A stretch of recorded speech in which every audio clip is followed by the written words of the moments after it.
آدم ابله و خودبین به منش می نازد، یا بی زیبایی چشم و دهنش می نازد. آدم بی خرد و بی هنر و بی مقدار به سندها و ریال و تومنش می نازد. گر بگیرند از او پول و سندهایش را، به کرامات و به اجداد زنش می نازد.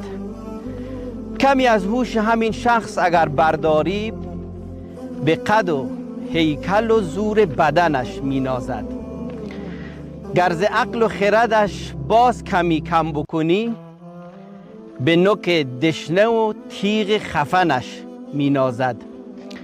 اگر این آدمی بیچاره بمیرد عریان، باز در گور به جنس کفنش می نازد.